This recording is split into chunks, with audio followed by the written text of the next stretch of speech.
सो हमारा last topic था viscosity और हमने विस्कोसिटी कंप्लीट किया था कल। आज का हमारा लास्ट टॉपिक फ्लूइड मैकेनिक्स का, दैट इज सरफेस टेंशन। अब सरफेस टेंशन बेसिकली, मैं फ्लूइड्स के लिए यहाँ पे नहीं बोलूंगा। सरफेस टेंशन बेसिकली लिक्विड्स की प्रॉपर्टी होती है। सो लिक्विड की सरफेस जो होती है वो एक इस तरीके से ट्रीट करती है जैसे आपने उसकी जो फ्री सरफेस होती है, जो सरफेस एयर के कांटेक्ट में होती है, आपने उसको स्ट्रेच कर दिया और इस तरीके से स्ट्रेच कर दिया कि लिक्विड की surface minimum surface area gain करने की कोशिश करेगी। तो किसी लिक्विड की प्रॉपर्टी जिसमें वो मिनिमम सरफेस एरिया गेन करने की कोशिश करती है, that is called the surface tension.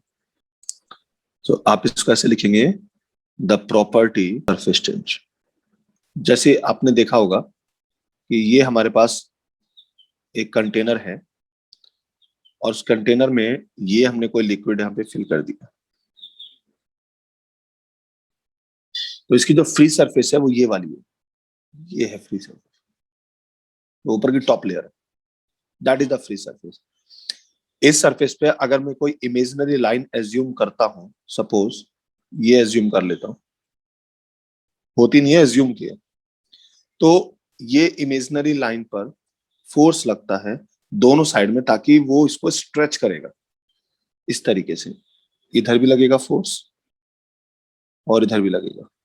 ये ऊपर नीचे नहीं है बेटा, सरफेस के अलोंग है। आप ये एज्यूम कीजिए कि आपका जो स्क्रीन है, that screen is the surface. So screen के अलोंग लग रहा है, parallel to the screen stretch कर रहा है। जैसे आप डबल बेड पे आप बेडशीट बिछाते हो तो आप उसको बाद में स्ट्रेच करते हो ना, हाथ लगा के बिल्कुल, ताकि उसमें किसी भी तरह का कोई रिंक ना रह जाए, तो किसी भी तरह की कोई प्रॉब्लम हो तो आप बिल्कुल उसको स्ट्रेच कर देते हो। तो सेम लिक्विड के साथ भी होता है कि वो अपने आप को स्ट्रेच करने की कोशिश करता है। तो अगर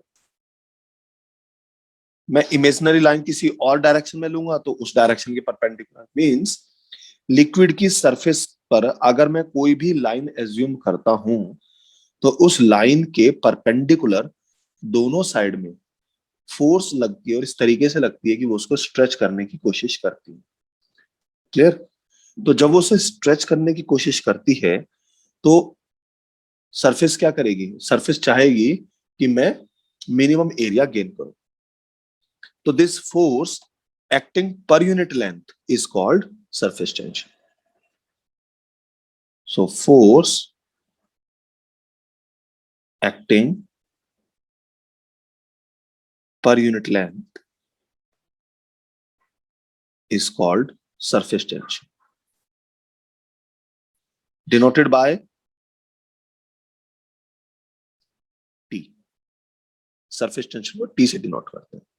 So therefore T is equals to this force per unit length. अब क्योंकि ये लेंथ इमेजिनरी है तो आप जितनी बड़ी लेंथ ले लो कोई फर्क नहीं पड़ेगा, क्योंकि हमने यहाँ पे force per unit length assume किया है। क्लियर?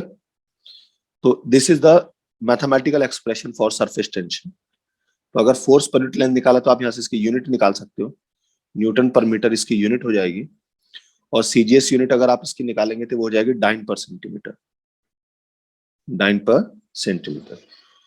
और इसको एक और यूनिट में भी लिख सकते हैं हम, अर्ग पर सेंटीमीटर स्क्वायर, और इसको भी एनर्जी की फॉर्म में लिख सकते हैं, जूल पर मीटर स्क्वायर।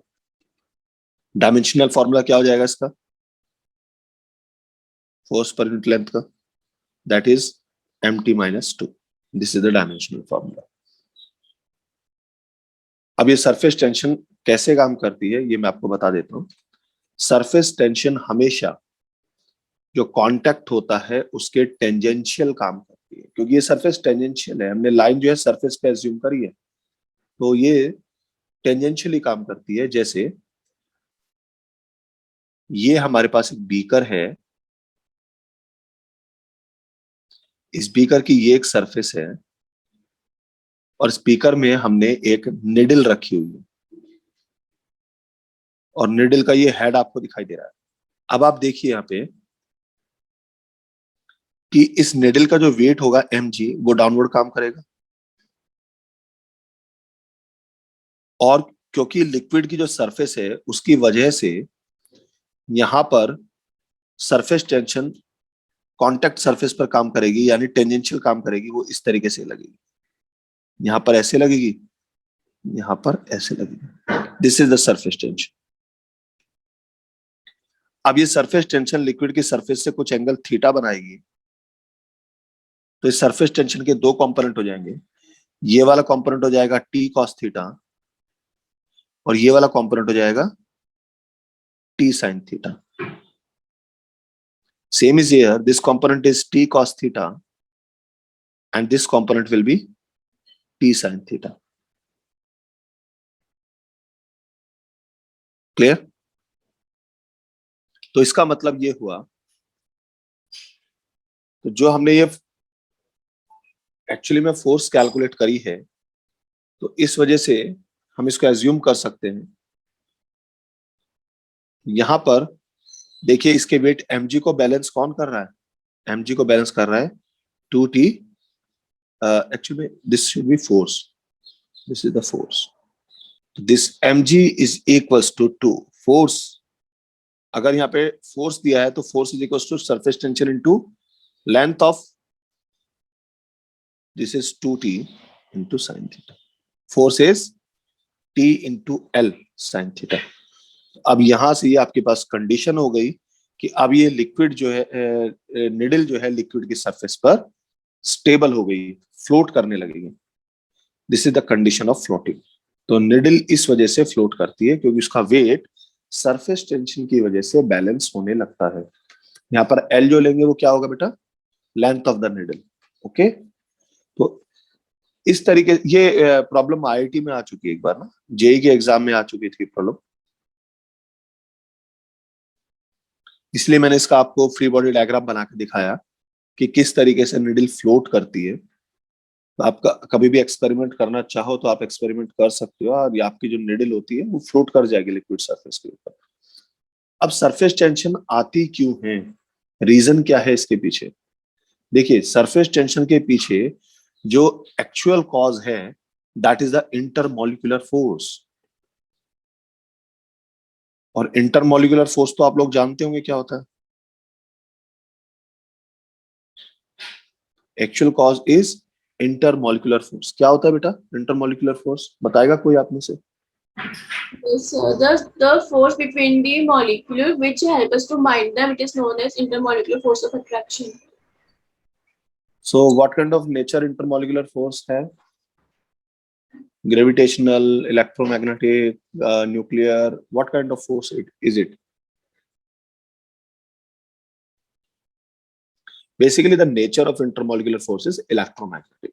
तो आपने बिल्कुल सही बोला कि मॉलिक्यूल्स के बीच में लगने वाली जो अट्रैक्शन या रिपल्सिव फोर्स होती है, उसको हम इंटरमॉलिक्यूलर फोर्स कॉल करते हैं। और ये इंटरमॉलिक्यूलर फोर्स इलेक्ट्रोमैग्नेटिक नेचर की होती है। ठीक है, इसका नेचर कैसा होता है बेटा? इलेक्ट्रोमैग्नेटिक। अब ये इंटरमॉलिक्यूलर फोर्स दो तरीके की होती है। पहली होती है हमारे पास कोहेसिव फोर्स,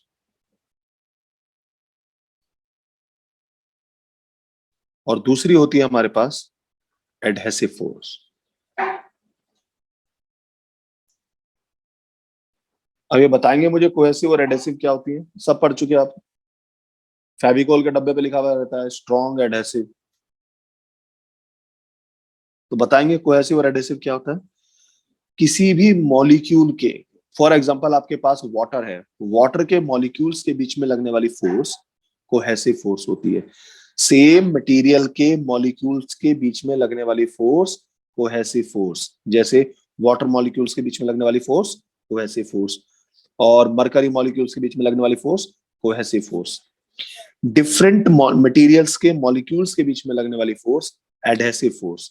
इसीलिए फेविकोल डिफरेंट मटेरियल्स को आपस में स्टक करता है, तो आप बीच में उसको लगा देते हैं तो वो दोनों मटेरियल को आपस में एक दूसरे से चिपका के रखता है। तो this is that's why it is an adhesive. So वो एडहेसिव फोर्स जनरेट करता है कि the force of attraction between the molecules of different materials, that is the adhesive force. जैसे अगर पेपर के ऊपर हम लिखने की कोशिश करते हैं तो पेपर के साथ दूसरा मटेरियल क्या है, इंक। तो पेपर के मॉलिक्यूल और इंक के मॉलिक्यूल्स के बीच में जो फोर्स लगती है that is the adhesive force. दोनों फोर्स अट्रैक्शन में, ठीक है, सेम मटेरियल और डिफरेंट मटेरियल। क्लियर हुआ? अब बात करते हैं हमारे पास, इसके बारे में थोड़ी और बात कर लेते हैं कि जो इंटरमॉलिक्यूलर फोर्स होती है ये फोर्स बहुत शॉर्ट रेंज पे काम करती है। मींस मेरा कहने का मतलब ये हुआ कि अगर डिस्टेंस लगभग लगभग 10⁹ मीटर की -9 मीटर की रेंज की होती है तो ये फोर्स इसी रेंज तक इफेक्टिव रहती है। तो this range is called the molecular range. तो जैसे जैसे डिस्टेंस हमारे पास कम होती है तो इंटरमॉलिक्यूलर फोर्स बढ़ने लगती है और बहुत तेजी से बढ़ती है। इसका कर्व आपने, अगर आपको याद होगा, इसका कर्व इस तरीके से होता है कि डिस्टेंस कम जितनी होगी इंटरमॉलिक्यूलर उतनी तेजी से बढ़ती है, और डिस्टेंस जब बढ़ने लगती है तो इंटरमॉलिक्यूलर फोर्स उतनी ही तेजी से रैपिडली डिक्रीज होने लगती है। और ये मॉलिक्यूलर रेंज फिक्स नहीं होती, ये मॉलिक्यूलर रेंज डिफरेंट सब्सटेंसेस के ऊपर डिपेंड करती है। It depends upon the nature of substance, depends upon nature of substance.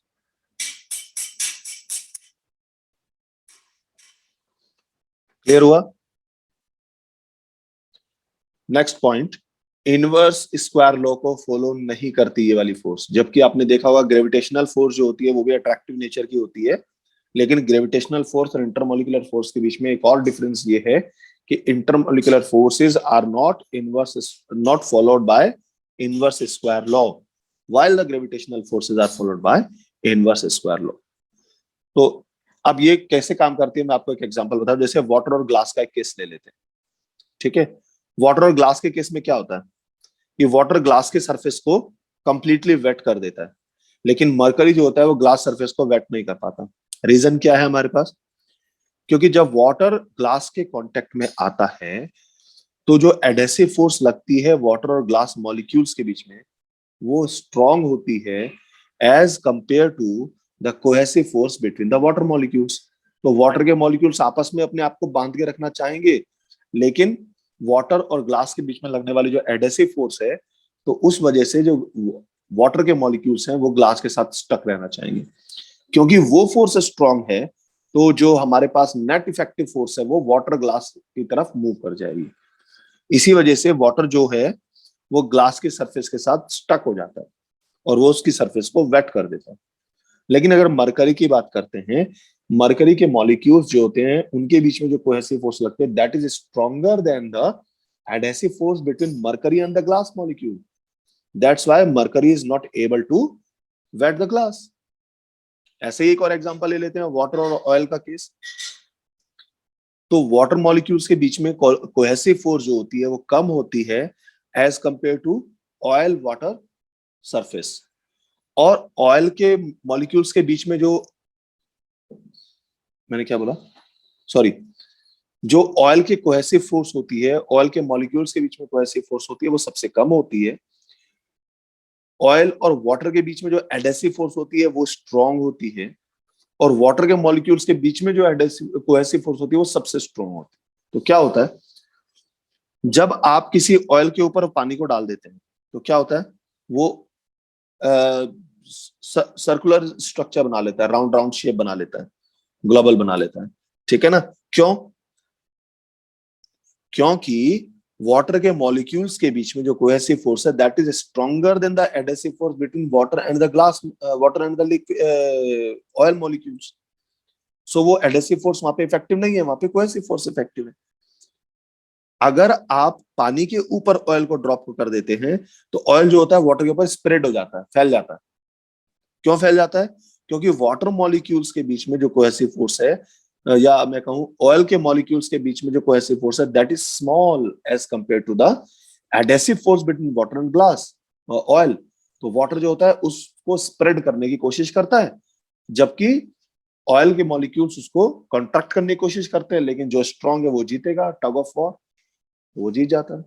इसी तरीके से इंक पेपर का, इंक पे इंक से लिखते हैं हम, जब कैसे लिखते हैं, क्योंकि जो पेपर और इंक के बीच में जो एडेसिव फोर्स है that is stronger than the cohesive force between the molecules of ink. That's why ink is stick to the paper. So there are many examples through which you can explain the surface tension कि वो intermolecular force कैसे काम करती है, cohesive force, adhesive force. Clear हुआ? इसके Yes, पीछे sir. की इसके पीछे की जो एग्जैक्ट फिजिक्स है वो मैं उसको इस तरीके से, इसके पीछे इस मॉलिक्यूलर थ्योरी को ही मैं एक्सप्लेन कर सकता हूँ. देखिए, ये अगर मेरे पास कंटेनर है और इस कंटेनर के अंदर यहां पर एक लिक्विड रखा हुआ है, ये कंटेनर पूरा का पूरा लिक्विड से फिल्ड है, तो उसने सरफेस टेंशन को यहां पे मैं कैसे एक्सप्लेन करूंगा कि अगर हमारे पास कोई स्फीयर ऑफ इन्फ्लुएंस है. स्फीयर ऑफ इन्फ्लुएंस क्या होता है हमारे पास कि अगर कोई मॉलिक्यूल आपको दिया हुआ है और उस मॉलिक्यूल के चारों तरफ कुछ पर्टिकुलर रेडियस का अगर मैं स्फीयर बनाऊं इस तरीके से मॉलिक्यूलर रेंज के साथ, तो जितने भी मॉलिक्यूल्स इस स्फीयर के साथ अटैच्ड होंगे वो अट्रैक्ट हो जाएंगे क्योंकि ये मॉलिक्यूलर रेंज पे है और इससे बाहर के मॉलिक्यूल्स इसके साथ अट्रैक्शन शो नहीं करेंगे. तो ऐसे स्फीयर को हम स्फीयर ऑफ इन्फ्लुएंस कहते हैं. कुछ लोग इसको स्फीयर ऑफ मॉलिक्यूलर एक्टिविटी भी बोलते हैं.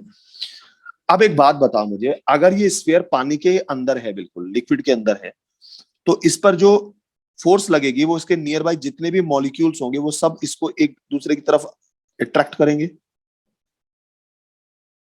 तो जब ये सब अट्रैक्ट करेंगे तो इसका मतलब क्या हुआ, जो नेट फोर्स है वो कितनी हुई बेटा, जीरो हुई.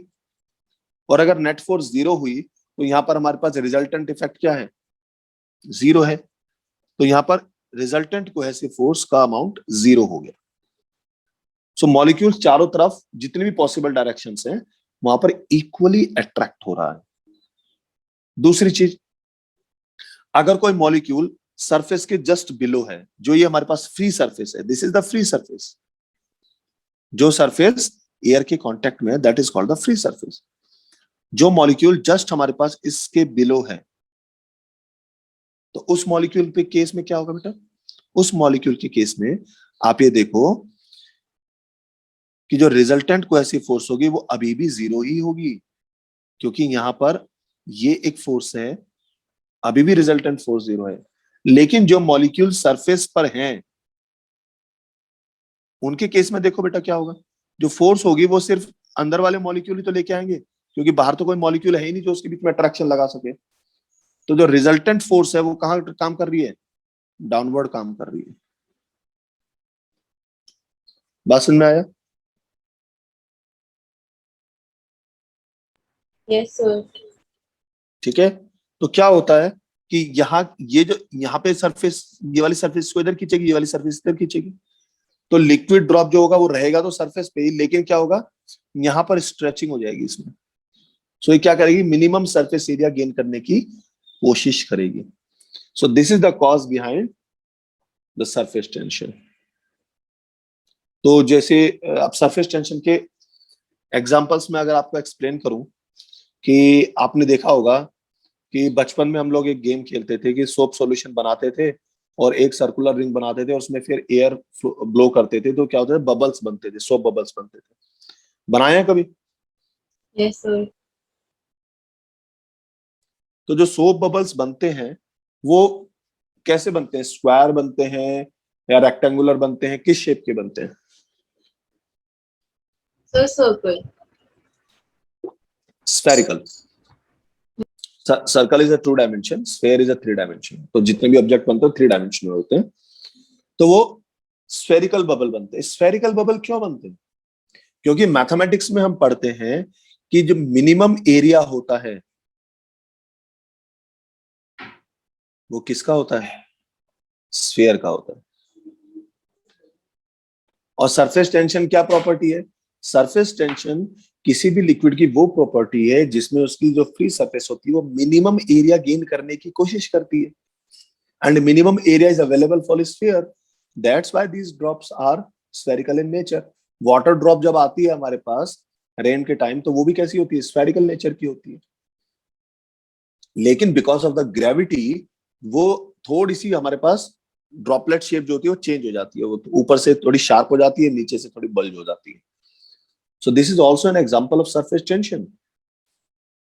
क्लियर हुआ? Yes, अब sir. सर्फ इसी का मैं आपको एक एग्जांपल बता देता हूँ कि जब विंटर्स आती है तो हम अपनी बॉडी को क्या कर लेते हैं, कंप्रेस कर लेते हैं. हम देखते हैं ना कि अपने हाथ पैर बिल्कुल आपस में क्लोज कर लेते हैं दूसरे. क्यों क्लोज कर लेते हैं? Because we want to get the minimum area exposed for the atmosphere. तो एटमॉस्फेयर के लिए हम मिनिमम सरफेस एरिया को एक्सपोज करना चाहते हैं, क्योंकि जितना मिनिमम एरिया एक्सपोज होगा उसी पे तो ठंड लगेगी ना. इसी यही तो रीजन है कि ये नेचुरल हमारी बॉडी के अंदर होता है. हमने यहाँ पे कोई फिजिक्स नहीं पढ़ी. छोटा बच्चा जो होता है 3 साल का 4 साल का, जब वो ठंड होती है वो अपने आप को ऐसे कंप्रेस कर लेता है. उसने बेचारे ने कोई फिजिक्स नहीं पढ़ी कि स्फीयर का एरिया मिनिमम होता है. ये नेचुरल फिनोमिना है, and physics is an natural phenomena. और हम बस उसको क्या कर रहे हैं, डिकोड कर रहे हैं. आपने जब जूनियर क्लासेस में थे तो आपने पेंट करने की कोशिश करी होगी. तो जब हेयर ब्रश को आप पानी के अंदर डालते थे तो आपने देखा होगा कि वो स्प्रेड हो जाते हैं. हेयर ब्रश आपस में एक दूसरे से स्प्रेड हो जाते हैं. तो दिस स्प्रेडिंग तो वो स्प्रेड हो जाते हैं. और जब आप ब्रश को बाहर लेते हैं तो वापस वो कंप्रेस हो जाते हैं. क्यों? जब पानी के अंदर डाला तो because of the surface tension वो जो हेयर हैं ब्रश के, वो क्या होंगे, सेपरेट हो जाएंगे, क्योंकि वो स्ट्रेच होने की कोशिश करेंगे. जब बाहर ले आएंगे तो वाटर अपने आप को कॉन्ट्रैक्ट करने की कोशिश करेगा because of that surface tension. Minimum surface area, तो ब्रश के हेयर आपस में स्टक हो जाते हैं. अभी मैंने एक एग्जांपल बताया नेडल का फ्लोटेशन. नेडल का फ्लोटेशन भी सरफेस टेंशन का एक एग्जांपल है हमारे पास. ठीक है. तो हम सर्फ यूज करते हैं डर्टी क्लॉथ्स को यूज करने के लिए, डिटर्जेंट यूज करते हैं. क्यों? क्योंकि डिटर्जेंट यूज करने से हमारे पास क्या हो जाएगा, जो मॉलिक्यूल्स होते हैं डर्ट के वो इजीली रिमूव हो जाते हैं. अभी बताऊंगा कैसे होता है वो हमारे पास. अब सरफेस टेंशन किन किन फैक्टर्स पे डिपेंड करती है, क्योंकि ये सारी प्रॉपर्टी जो है वो लिक्विड की है. कौन कौन से फैक्टर्स जिन पे डिपेंड करेगी? पहला फैक्टर, ये डिपेंड करेगी कोहेसिव फोर्स पे. ठीक है. सेकंड फैक्टर, ये डिपेंड करती है टेम्परेचर पे. टेम्परेचर पे कैसे डिपेंड करेगी? जब हम टेम्परेचर इंक्रीज करेंगे तो सरफेस टेंशन डिक्रीज हो जाएगी. With rise in temperature surface tension decreases, and there is a temperature at which this surface tension becomes zero. This temperature is called the critical temperature. तो critical temperature पर surface tension zero हो जाती है, और boiling point पर भी ये tension zero ही हो जाती है.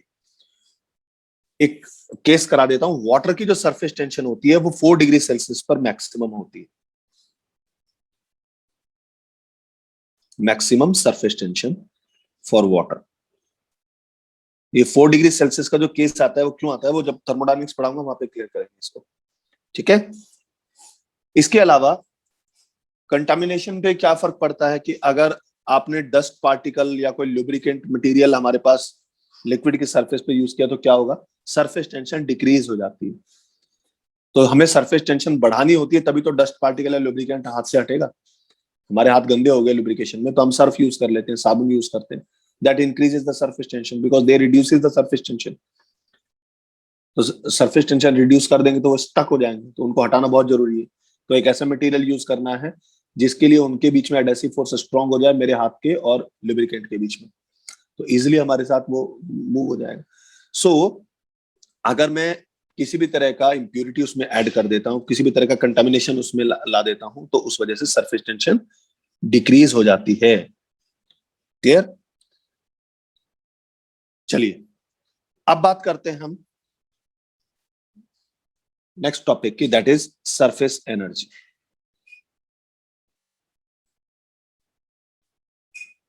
What is this surface energy? जब हमने ऑलरेडी अभी स्टडी किया है मॉलिक्यूलर थ्योरी में कि जो हमारे पास फ्री सरफेसेस होती हैं वो फ्री सरफेसेस अपने आप को स्ट्रेच करने की कोशिश करती हैं, वो फोर्स लगाती हैं. सो जो सरफेस पर मॉलिक्यूल्स होते हैं उनके पास अपनी पोजीशन की वजह से कुछ एडिशनल एनर्जी होती है. So this additional energy is called the surface energy. So I call it additional energy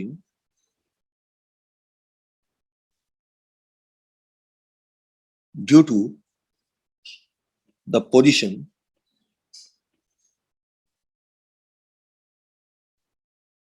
of molecules on liquid surface is called surface energy.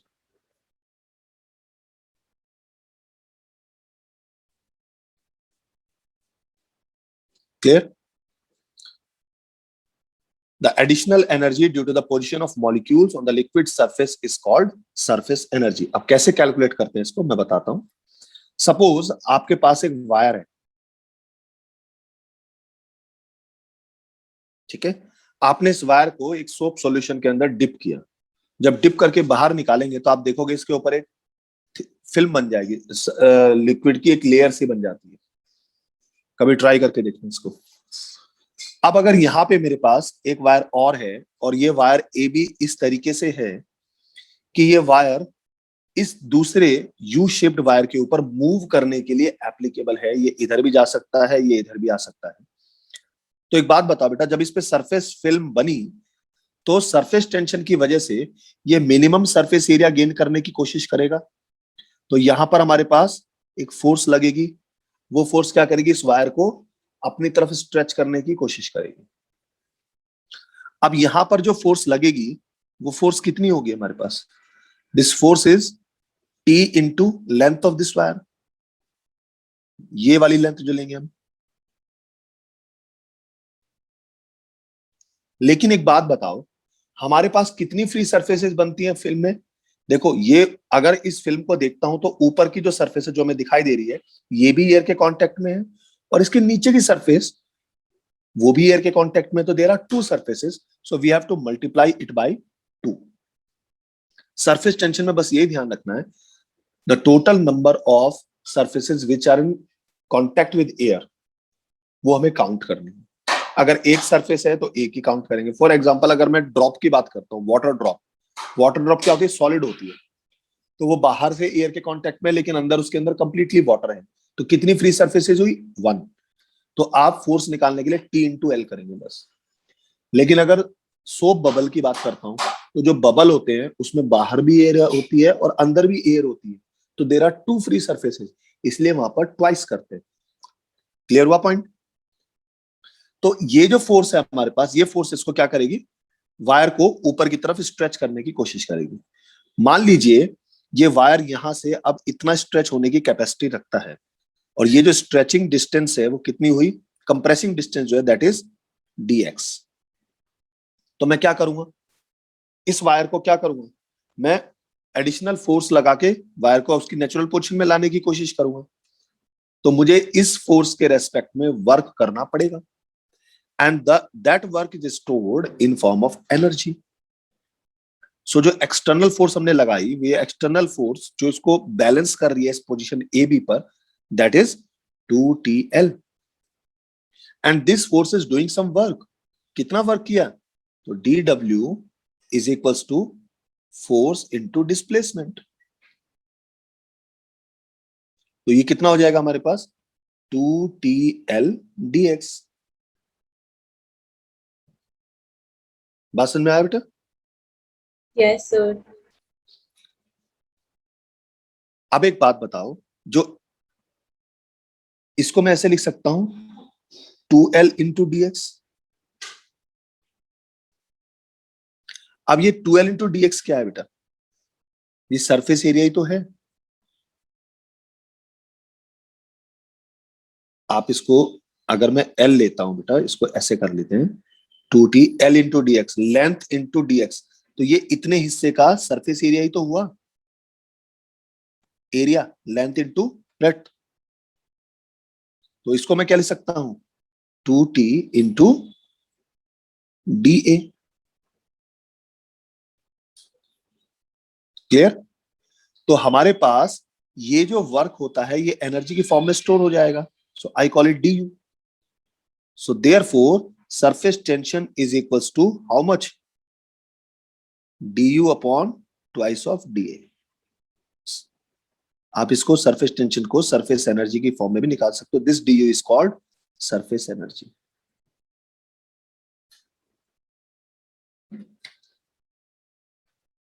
Clear हुआ ये पॉइंट? Yes, sir. अब देखो, मैंने आपको बोला था कितनी फ्री सरफेसेस होती हैं। कभी हमारे पास एक फ्री सरफेस होती है, कहीं कहीं पर हमारे पास दो फ्री सरफेसेस होती है। तो अब देखो कैसे कैलकुलेट करते हैं। जैसे फर्स्ट केस में कराता हूं आपको। फर्स्ट केस लेते हैं हमारे पास ड्रॉप का। ड्रॉप के केस में मुझे एक बात बताइए, कितनी फ्री सरफेसेस होंगी? Only one free surfaces.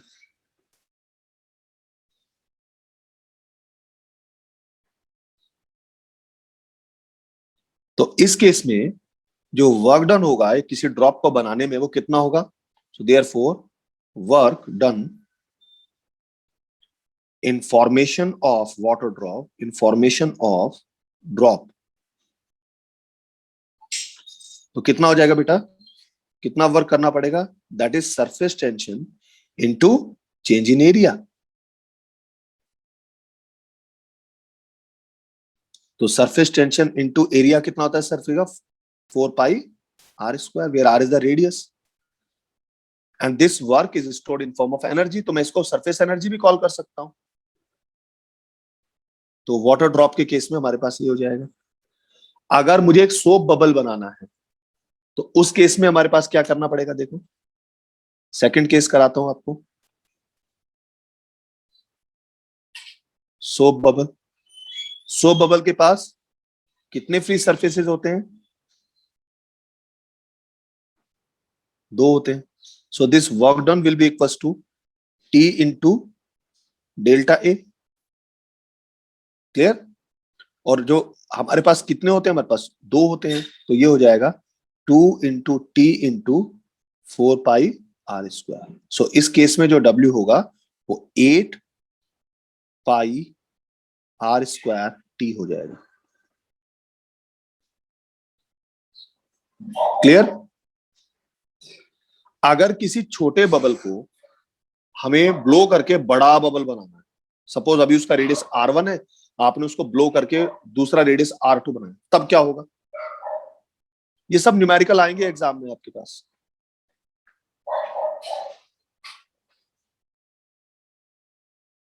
Expanding a bubble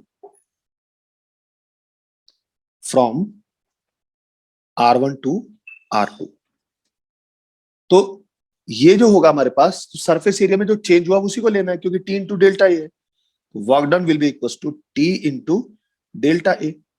लेकिन सरफेसेस कितनी है? बबल की बात कर रहा है, दो है, वो तो लेनी पड़ेगी। तो ये हो जाएगा twice of T into delta A, मतलब final surface area minus initial surface area, that is the change in area. तो फाइनल सरफेस एरिया कितना होगा बेटा? 4 pi r square R2 square minus initial कितना है? 4 पाई R1 स्क्वायर। हो गया problem solve. 8 pi T R2 square minus R1 square, this is the work done. तो अगर हमारे पास बबल का सरफेस एरिया चेंज करना है तब हम ऐसे निकालेंगे। ऊपर के जो दोनों केसेस थे उसमें इनिशियल सरफेस एरिया 0 था, इनिशियल रेडियस 0 था, इसलिए वो वाला फैक्टर वहां पे था ही नहीं।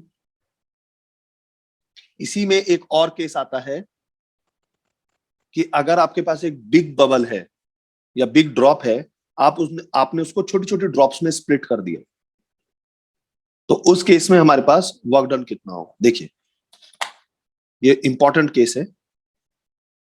Splitting of big drop into n identical small droplets, ये वाला केस समझाते हैं। सपोज आपके पास ये एक बिग बबल है, इसका रेडियस दिया है हमारे पास R, और आपने इसको छोटी छोटी ड्रॉप्स में स्प्लिट कर दिया। आइडेंटिकल ड्रॉप्स हैं। कितनी ड्रॉप्स हैं? n ड्रॉपलेट्स हैं, और हर ड्रॉपलेट का रेडियस जो है हमारे पास R है। अब एक बात बताओ, मटेरियल तो चेंज नहीं हुआ, और रेडियस में जो चेंज होगा उसको निकालना हमने सीख लिया है, पोटेंशियल में भी सीखा था हमने, कैपेसिटर में भी सीखा था। कैसे सीखा था? कि इसका जो वॉल्यूम होगा 4/3 पाई R क्यूब, वो n छोटी छोटी ड्रॉप्स के वॉल्यूम के इक्वल होगा। ये हम कई बार कर चुके हैं। तो यहां से हम रेडियस निकाल सकते हैं, r is equals to r cube is equals to n small r cube, या यहां पे लिख सकता हूं r is equals to n to the power 1/3 into small r।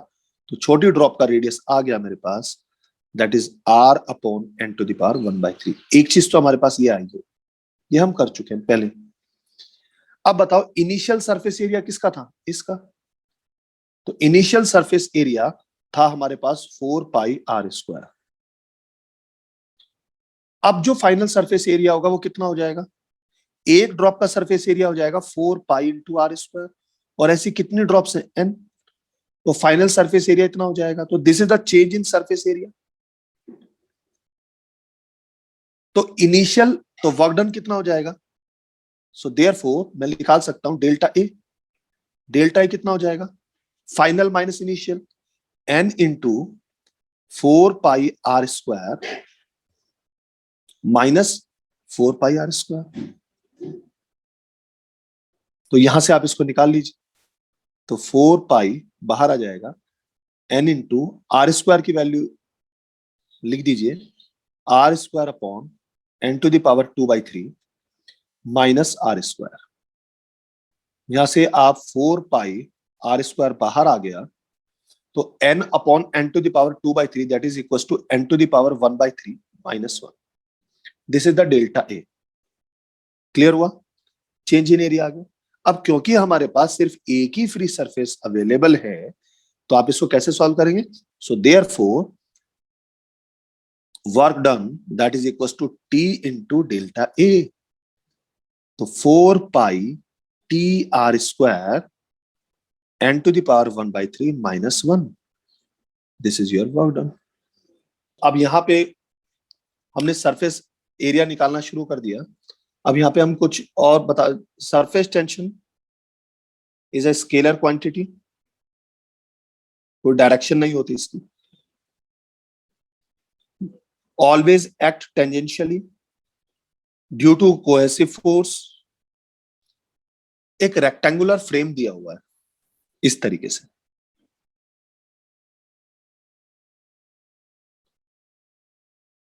PQRS, इस तरीके से PQRS, this is the rectangular frame, copper का बना हुआ है। इसकी जो साइड RS है वो मूवेबल है। आप इसको ऐसे बाहर निकाल लीजिए जिससे आपको ये क्लियर हो जाए कि ये इसके ऊपर मूव कर सकती है, ऊपर नीचे मूव कर सकती है। अगर यहां पर ये एक सरफेस बन गई, एक सोप फिल्म बन गई, क्लियर, तो बताइए कि इस वायर का डायमीटर क्या हो, किस वायर का, SR का। इस वायर का डायमीटर क्या हो कि वो इक्विलिब्रियम को मेंटेन कर जाए। इक्विलिब्रियम मेंटेन करने का मतलब क्या है कि this SR is not able to move upward. आपको क्या क्या गिवन है, surface tension of this soap solution is 0.045 newton per metre, और जो डेंसिटी ऑफ कॉपर है वो आपको दे रखी है 8.96 इंटू 10⁻³ kg पर मीटर क्यूब। क्लियर हुआ क्वेश्चन। अब देखो कैसे सॉल्व करते हैं। इक्विलिब्रियम क्यों अचीव हुआ बेटा, क्योंकि because of the surface tension ये वायर ऊपर की तरफ मूव करने की कोशिश करेगा, और अगर ये मूव करने की कोशिश करेगा तो कितना फोर्स लगेगा इसके ऊपर, इसके ऊपर लगेगा twice of T into L, क्योंकि दो फ्री सरफेसेस हैं। और इसको बैलेंस कौन कर रहा है, इस वायर का वेट mg। क्लियर हुआ। और इस mg को, m को कैसे निकालूं, mass is equals to volume. Volume कितना हो जाएगा, क्योंकि जो वायर है वो वायर सिलेंड्रिकल स्ट्रक्चर का होता है, वायर का वॉल्यूम कितना होता है, πr²L, πr²L length of this wire into density. Density कितनी है कॉपर की, और जी की वैल्यू आपको गिवन है। तो दिस इज द केस। और अगर ये इक्विलिब्रियम में आ गया तो इसका मतलब क्या हुआ? So at equilibrium this mg is balanced by 2t into L. So ये हमने m कैलकुलेट कर लिया, pi r square l into density of copper into g, that is 2t into l. अब देखिए यहां से एल से एल कैंसिल हो गया, there is no use of this length. So आपको कैलकुलेट क्या करना है? Radius, sorry, so therefore r square will be equals to 2t upon pi rho into ji.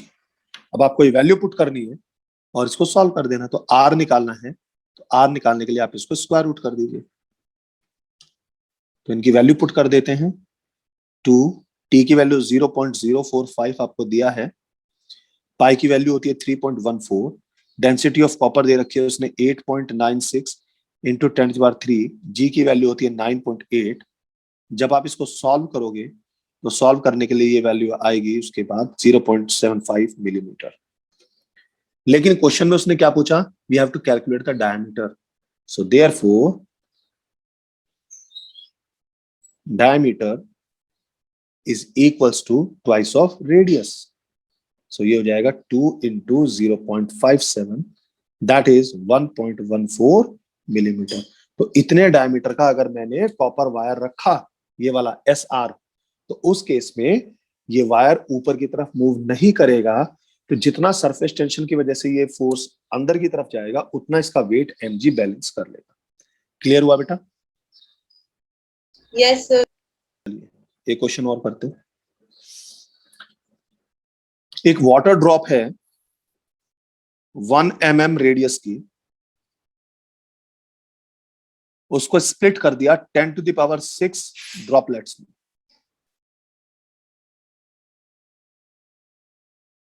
Water की जो सरफेस टेंशन है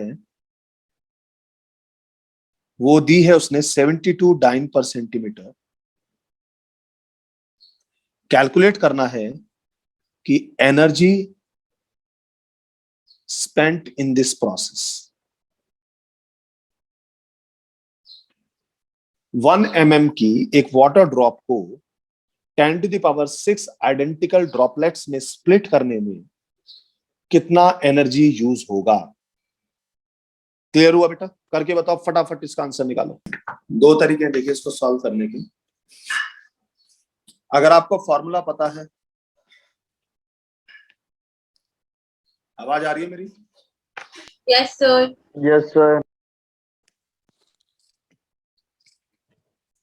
इस क्वेश्चन को करने के हमारे पास दो तरीके हैं बेटा।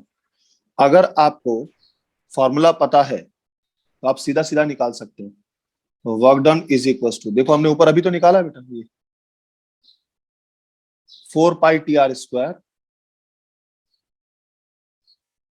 4 पाई टी आर, आर बड़े वाले का लेते हैं, 4 pi T r square n to the power 1/3 -1। सीधा सीधा आप इसको अप्लाई करके भी सॉल्व कर सकते हैं। 4 इंटू पाई की वैल्यू हो जाएगी 22/7। सरफेस टेंशन दिया है उसने 72 डाइन पर सेंटीमीटर। रेडियस कितना है हमारे पास? 1 mm का रेडियस दिया है, तो 1 mm को सेंटीमीटर में कन्वर्ट कर लीजिए,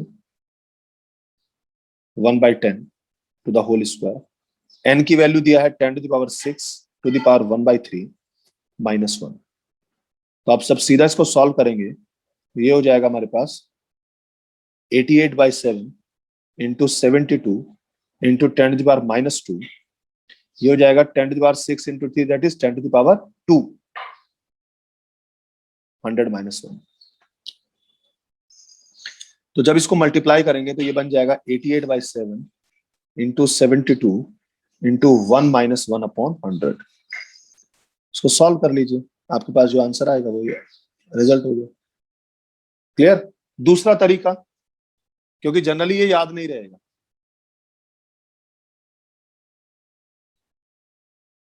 हमें इतना तो याद रहेगा कि छोटी ड्रॉप का जो रेडियस होगा वो बड़ी ड्रॉप के साथ कैसे चेंज होगा। हमें इतना पता है कि r is equals to n to the power 1/3 times of small r होता है। इतना हमें तो याद है। नहीं याद है तो ये निकाल सकते हैं 4/3 पाई आर क्यूब। अगर ये भी याद नहीं है तो हम इसको ऐसे कर लेते हैं बेटा,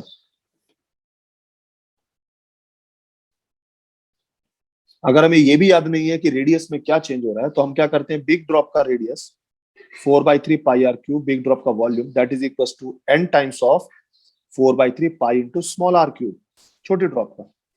अब 4/3 पाई से 4/3 पाई कैंसिल हो गया, तो यहां से हमारे पास r is equal to n⁻⁴ 1/3 times of small r आ गया।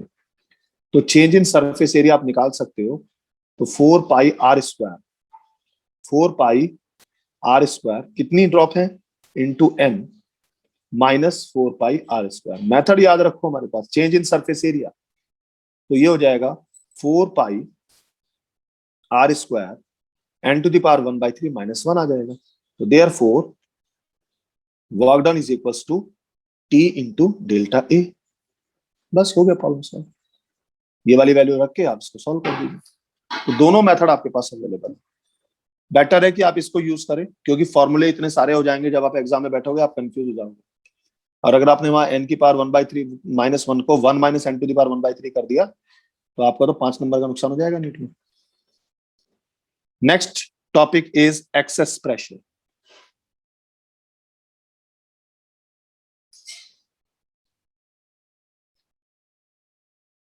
देखिए, जो हमारे पास ड्रॉप्स होती हैं, चाहे मैं लिक्विड ड्रॉप की बात करूं या सोप बबल की बात करूं, उनके पास देखो दो सरफेसेस बनती हैं। अगर आप इसको, ये मेरे पास एक केस ले लेते हैं, चलो ये हमारे पास एक बबल ले लेते हैं। देखिए इसके पास दो सरफेसेस हैं, एक सरफेसेस ये वाली है और एक सरफेसेस ये वाली है। ये इनसाइड सरफेस है और ये हमारे पास आउटसाइड वाली है। इनसाइड वाली कैसी है, मेरे पास कॉनकेव नेचर की है। आउटसाइड वाली कैसी है, हमारे पास कॉन्वेक्स नेचर की है। कॉनकेव साइड पर जो प्रेशर होता है that is always higher than the convex side. तो pressure on concave side is always greater than pressure on convex side. ये चीज याद रखना हमेशा। इसका मतलब इन दोनों का डिफरेंस जीरो नहीं होगा, कुछ ना कुछ तो होगा, and that result is called excess pressure. So therefore P excess is equals to P concave minus P convex. This is the result. अब अगर हम सोप बबल की बात करें या वाटर ड्रॉप की बात करें, बेटा दोनों के केस में जो अंदर वाली सरफेस है वो कॉनकेव है, जो आउटर सरफेस है वो कॉन्वेक्स है। तो मैं P excess को ऐसे भी लिख सकता हूं, P excess is equals to P inside minus P outside, ऐसे भी याद कर सकते हो आप इसको। लेकिन जो आपका जो मेजर कॉन्सेप्ट है वो ये है कि कॉनकेव सरफेस का प्रेशर हमेशा कॉन्वेक्स सरफेस से ज्यादा होता है। अब इसमें देखिए ड्रॉप के केस में क्या होता है। पहला केस हमारे पास होता है, हमारे पास ड्रॉप का केस। ड्रॉप के केस में जो हमारे पास एक्सेस प्रेशर होता है that is Pi minus P naught, that is equals to 2 into T upon R, where T is the surface tension, R is the radius of drop. अब drop में कितनी फ्री सरफेस होती है, 1। तो अगर यहां पर बबल की बात करता हूं तो उसके केस में कितना हो जाएगा बेटा, एक free surface 2T upon R excess pressure लाती है। बबल के केस में दो फ्री सरफेसेस होती हैं, तो ये हो जाएगा twice of 2T upon R। याद करने की जरूरत नहीं है, ये हो जाएगा 4T अपॉन R। बस आपको इतना याद रखना है कि सिंगल फ्री सरफेस के पास 2T upon R excess pressure होता है। तो बबल के केस में क्या हो जाएगा, 4T अपॉन R हो जाएगा। ये हमारे पास क्या है, सोप बबल है बेटा। और एक होता है हमारे पास air bubble inside the liquid, air bubble in liquid. Liquid के अंदर अगर एयर बबल बनेगा, सपोज ये मेरे पास एक कंटेनर है, इसमें यहाँ पे लिक्विड है, यहाँ पे बबल बना, तो कितनी फ्री सरफेस हुआ, एक ही तो फ्री सरफेस हुआ अंदर वाली, बस। बात समझ में आया। तो सिर्फ एक ही फ्री सरफेस है हमारे पास, तो यहां पर हमारे पास excess pressure 2T upon R होगा नहीं। 2T अपॉन R के अलावा और भी चीजें हैं। आप ये देखो, ये बबल जो है वो कितनी डेप्थ पे बना, अगर ये h हाइट पे बना तो यहां पर एटमॉस्फेरिक प्रेशर है P0 प्लस इतनी डेप्थ पे बाहर की तरफ एक प्रेशर और आ जाएगा, क्योंकि P excess is equal to P inside minus P outside, यही तो पढ़ा हमने। तो P इनसाइड कितना हो जाएगा हमारे पास, 2T अपॉन R, और P आउटसाइड कितना हो जाएगा हमारे पास, 2T अपॉन R। तो अगर मुझे कैलकुलेट करना है कि इनसाइड पे प्रेशर कितना है, तो P inside is equals to P0 plus 2T upon R। P0 क्या है, आउटसाइड प्रेशर, और आउटसाइड बेटा दो प्रेशर हैं, कौन कौन से, P एटमॉस्फेरिक प्लस रो जी एच। अब याद करो, मैंने आपको कराया था पास्कल्स लॉ में, प्लस 2T अपॉन R। तो अगर वो इनसाइड प्रेशर निकालने को बोलता है किसी एयर बबल पर जो लिक्विड के अंदर है, तो वो इतना होगा, जबकि एक्सेस प्रेशर तो उतना ही रहेगा, 2T अपॉन R। क्लियर हुआ? तो यहां पर हमने पास्कल्स लॉ भी लगा दिया जब सरफेस टेंशन कैलकुलेट करें, क्योंकि जब वो डेप्थ में जाएगा तो वहां पर उस डेप्थ की वजह से भी प्रेशर जनरेट होगा। Clear? Next, angle of contact.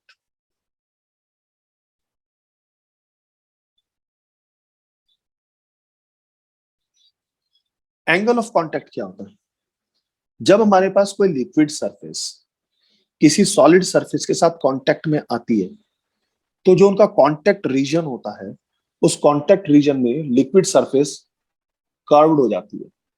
अब वो कर्व दो तरीके से हो सकती है, या तो हमारे पास लिक्विड सरफेस का कर्व इस तरीके से बनता है, या लिक्विड सरफेस का कर्व हमारे पास इस तरीके से बनता है। तो एक तरह से वो बल्ज आउट होती है और एक तरफ से वो कॉनकेव शो करती है। तो लिक्विड की सरफेस और सॉलिड की सरफेस के बीच में जो एंगल बना, that is angle of contact. लेकिन यहां दो एंगल बने, एक एंगल बेटा ये बना और एक एंगल बेटा ये बना। तो याद रखना है, angle of contact is always inside the liquid. Liquid के अंदर जो एंगल बनता है, तो ये वाला एंगल जो होगा वो एंगल ऑफ कांटेक्ट होगा, ये वाला एंगल ऑफ कांटेक्ट नहीं होगा। यहां पर भी दो एंगल बने, एक एंगल ये बना और एक एंगल ये बना, तो ये वाला एंगल ऑफ कांटेक्ट कहलाएगा, इसको नहीं कहेंगे।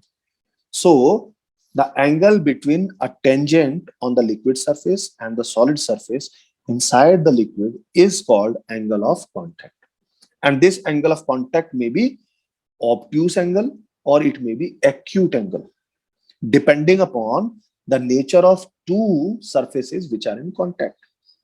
वो किस किस तरह के नेचर हमारे पास हैं। तो जैसे अगर हमारे पास वाटर और ग्लास की बात करता हूं,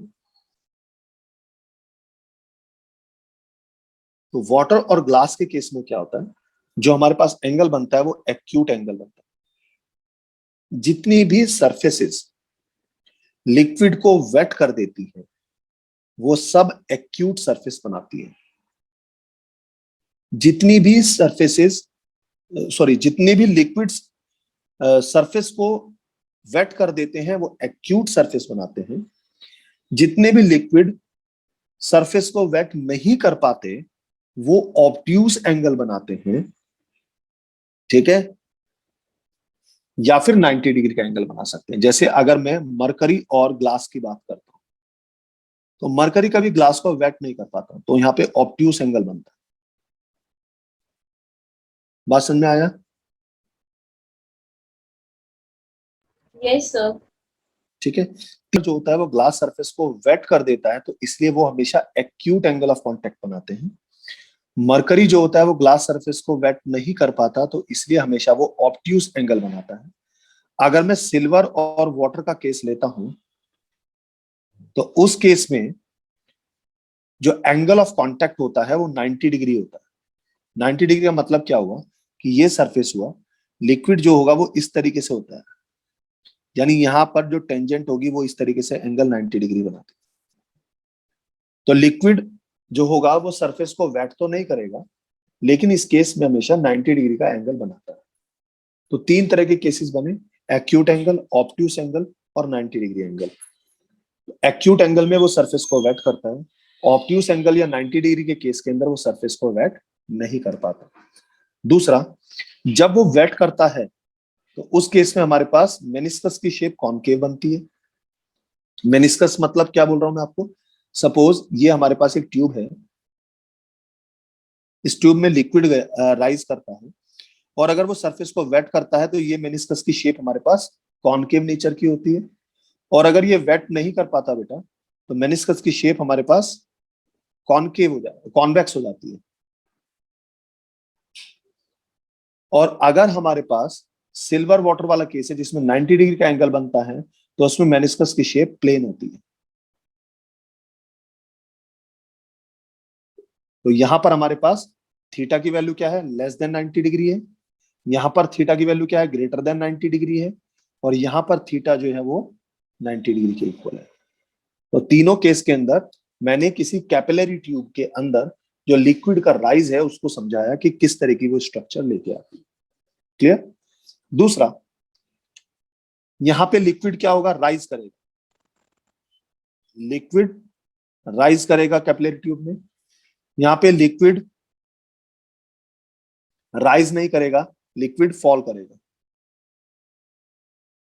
डाउनवर्ड हो जाएगा। और प्लेन के केस में नो राइज नो फॉल। तीनों केस क्लियर हो गए बेटा।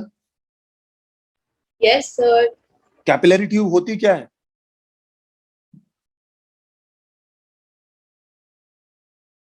कैपिलैरिटी बहुत इंपॉर्टेंट है। Capillarity, Sir, which is कैपिलर, only one. हाँ बेटे देखो कैपिलैरिटी क्या होती है मेरे पास कि सबसे पहले इसको समझो कैपिलरी ट्यूब क्या होती है। कैपिलरी ट्यूब एक बहुत ही नैरो बोर की एक ट्यूब होती है जिसमें एक बहुत ही फाइन बोर होता है और दोनों तरफ से वो ओपन होती है। ठीक है, उसको बोलते हैं कैपिलरी ट्यूब। जैसे हमारे पास टॉवल हो गया, ब्लैंकेट हो गया, इनमें भी बहुत फाइन बोर्स होते हैं and they behaves like a capillary tube.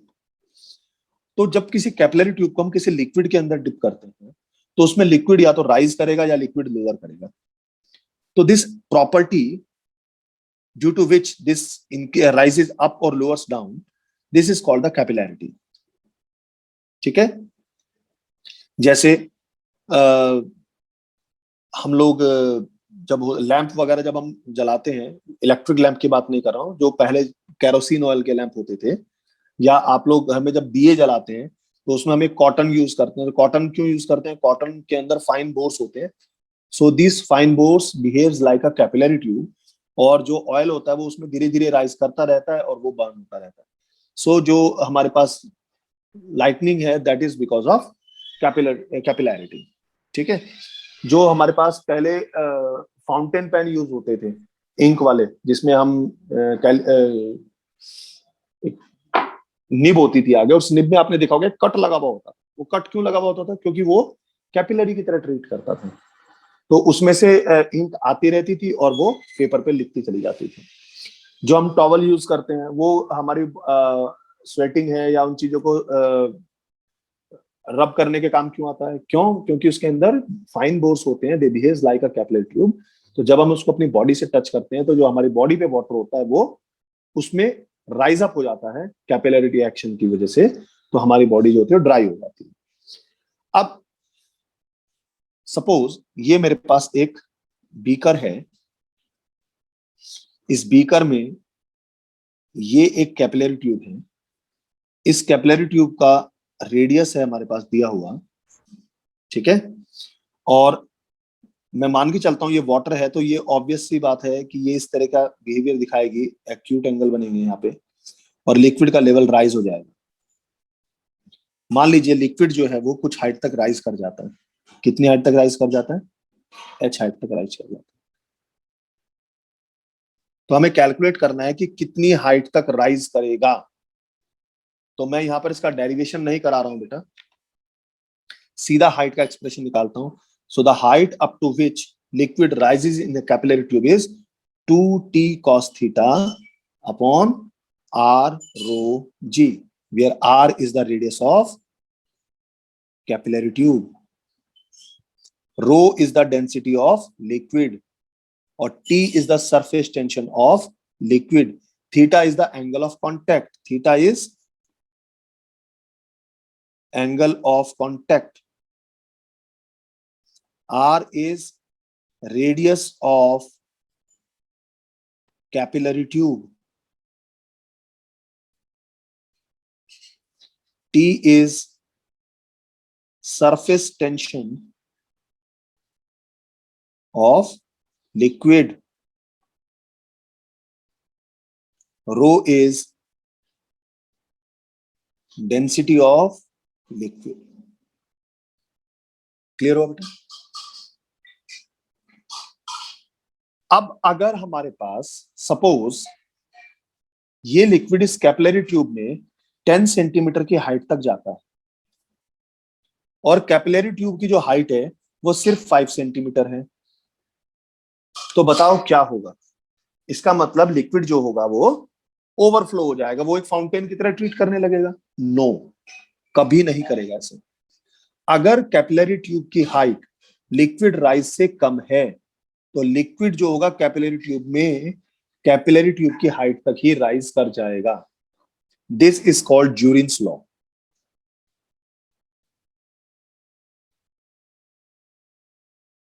ज्यूरिन्स law क्या कहता है? The height of rise in a capillary tube is inversely proportional to the radius of capillary tube. देखो यहां पर इस r को इधर लेके आ जाता हूं तो ये हमारे पास जो एक्सप्रेशन था h is equal to 2t cos theta upon r rho g, तो मैं इसको ऐसे लिख सकता हूं r into h is equal to 2t cos theta upon rho g। अब ये वाला जो फैक्टर है ये कांस्टेंट है बेटा, तो इसका मतलब ये हुआ कि this h is proportional to r, sorry गलत लिख दिया मैं, h is proportional to 1 upon r। इसका मतलब ये हुआ कि जब लिक्विड उस कैपिलरी ट्यूब में राइज करेगा, जैसे जैसे हाइट होगी तो उसमें क्या हो जाएगा, कैपिलरी ट्यूब का रेडियस जो होगा वो चेंज हो जाएगा। इसका मतलब जब हमारे पास लिक्विड इस कैपिलरी ट्यूब से बाहर निकलने की कोशिश करेगा तो वो यहां पर सरफेस कुछ ऐसी बना देगा ऊपर की तरफ, तो वो रेडियस को इंक्रीज कर देगा जिसकी वजह से हाइट मेंटेन हो जाएगी, यानी हाइट का और रेडियस का प्रोडक्ट आपस में बराबर रहेगा। क्लियर हुआ? ये बहुत आता है एग्जाम में। इसी में एक, यस सर, अगर हमारे पास इस बीकर में इस कैपिलरी ट्यूब को सीधा ना रख के हम कोई एंगल दे देते हैं, मान लीजिए जब ये सीधी थी कैपिलरी ट्यूब तब लिक्विड जो था वो h हाइट तक गया, तो बोल रहा है कि अगर इस ट्यूब को वर्टिकल से मैं अल्फा डिग्री बेंड कर देता हूं तो उस केस में लिक्विड किस हाइट तक जाएगा। तो ये जो हमें कैलकुलेट करना है, ये लेंथ, ये कैलकुलेट करनी है, ये लेंथ कितनी होगी। तो कैसे निकालेंगे बेटा इसको? यहाँ पर कुछ नहीं करना है आपको, सिर्फ मैथमेटिकल एक्सप्रेशन लगा देना है, ट्रायंगल बना दो, ये h होगा, ये l निकालना है। अगर ये एंगल अल्फा है तो इसका मतलब क्या हुआ, ये एंगल अल्फा होगा, तो इसमें हो जाएगा cos theta is equals to base upon hypotenuse. तो आपको l निकालना है, l is equals to h upon cos alpha, sorry alpha, बस इतना करना है। क्लियर हो गया? कोई प्रॉब्लम? No, sir. ठीक है, अब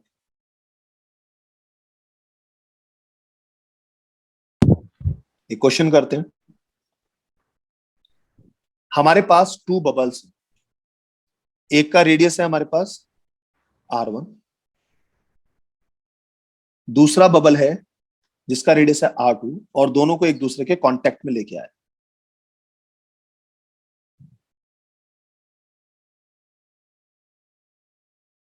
इसको भी स्मॉल में मेंशन कर लेते हैं। तो जब कांटेक्ट में लेके आएंगे तो बेटा इसकी जो बिहेवियर है वो कुछ ऐसा हो जाएगा, दोनों बबल मर्ज होके कुछ ऐसी स्ट्रक्चर बना लेंगे।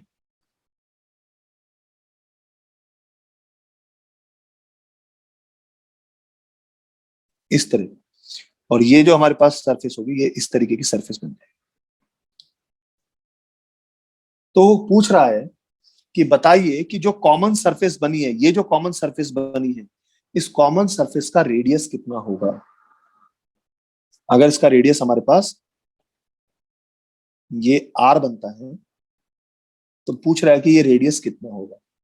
तो देखिए क्या होता है इस केस में, जब ये दोनों बबल एक दूसरे के कांटेक्ट में आते हैं तो इस कांटेक्ट में ये वाला बबल इधर प्रेशर लगाएगा, मान लीजिए प्रेशर P1 है, ये वाला बबल इधर प्रेशर लगाएगा, मान लीजिए ये प्रेशर P2 है। तो जो इफेक्टिव प्रेशर होगा वही तो रेडियस लेके आएगा। तो इसका मतलब ये होगा कि जो छोटा बबल होगा उस पर प्रेशर ज्यादा होगा, बड़े बबल पे प्रेशर कम होगा। तो इसका मतलब P1 माइनस P2। अब क्योंकि ये दोनों बबल हैं, तो अगर बबल हैं तो हमारे पास फ्री सरफेसेस बनी, तो अगर फ्री सरफेसेस बनी तो दो फ्री सरफेसेस हैं, तो ये हो जाएगा हमारे पास that should be equals to 40 upon R. R क्या होगा, the radius of common surface. अब P1 कितना हो जाएगा बेटे, P1 इज स्मॉल बबल का excess pressure, P2 is big bubble का excess pressure, that is 40 upon. अब 40 से 40 कैंसिल हो गया, so this 1 upon r is equals to 1 upon r1 minus 1 upon r2, so therefore r is equals to r2 r1 upon r2 minus r1। This is the radius of common surface. अगर हमारे पास दो bubble हैं, एक bubble है radius r1 का, दूसरा bubble है radius r2 का, वो दोनों मर्ज होके नया बबल बनाते हैं, और ये जो इनका कोलेस्किंग है दैट इज आइसोथर्मल। तो जो नया बबल बनेगा उसका जो रेडियस होगा that is r1 square plus r2 square. So when two bubbles of radius r1 and r2 coalesce isothermally in vacuum, then the radius of new bubble will be square root of r1 square plus r2 square.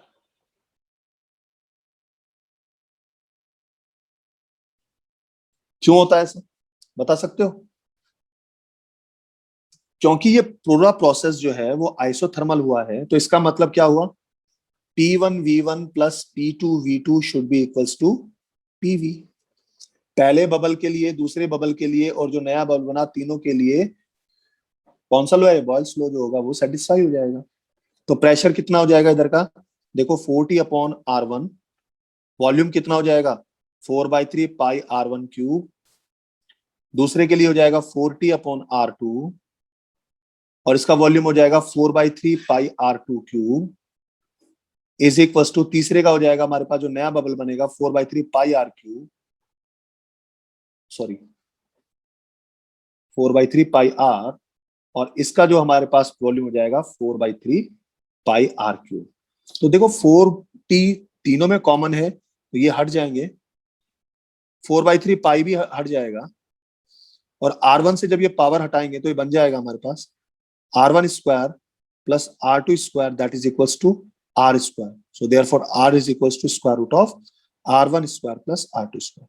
सो अगर isothermally दो bubble आपस में मर्ज होते हैं तो उस case के अंदर जो रिजल्टेंट रेडियस होगा वो उन दोनों के रेडियस के स्क्वायर के सम के स्क्वायर रूट के बराबर हो जाएगा।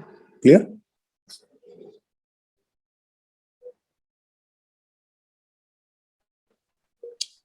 नेक्स्ट, मैं आपको एक केस दे रहा हूं कि ये हमारे पास एक सिचुएशन दी हुई है, यहां पे एक बबल है, ये इस रेडियस का है, यहां पर एक बबल है, ये इस रेडियस का है, ये है बबल ए, ये है बबल बी, और यहां बीच में एक कॉर्क लगी हुई है जिसने इसको रोका हुआ है, ये ट्यूब है। तो वो बोल रहा है कि जैसे ही मैं इस कॉर्क को हटाऊंगा तो क्या होगा।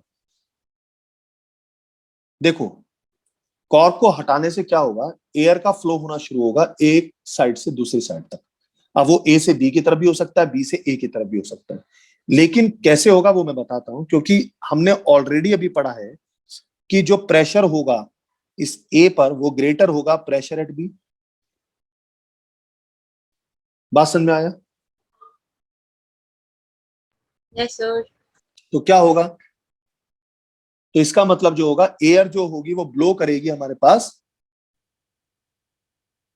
कहां से, ए से बी की तरफ। बात समझ में आया? ए से बी की तरफ एयर ब्लो करेगी, तो ब्लो ये डायरेक्शन में होगा, कभी बड़े से छोटे की तरफ मत कर दो। और ये तब तक होगी जब तक कि दोनों तरफ का प्रेशर बराबर ना हो जाए। P is equal to 40 upon r, pressure is proportional to 1 upon r. जिसका रेडियस कम होगा उसका प्रेशर ज्यादा होगा, जिसका रेडियस ज्यादा होगा उसका प्रेशर कम होगा। क्लियर हुआ बेटा? Yes, sir. तो इस तरीके से आप सरफेस टेंशन की प्रॉब्लम, जो मेजर मेजर प्रॉब्लम्स थी वो मैंने आपको करा दी। कैपिलैरिटी की प्रॉब्लम बहुत सिंपल होती है, इजीली सॉल्व कर सकते हो आप उनको। अब आप प्रैक्टिस करो जितना कर सकते हो, ठीक है? कल से हम लोग नया टॉपिक पढ़ेंगे, और अब न्यू टॉपिक इज SHM, बहुत इंपॉर्टेंट है। और SHM के साथ फिर मैकेनिकल वेव्स को स्टार्ट करेंगे। तो कल करते हैं अपना चैप्टर नेक्स्ट, ठीक? Yes, sir. ओके।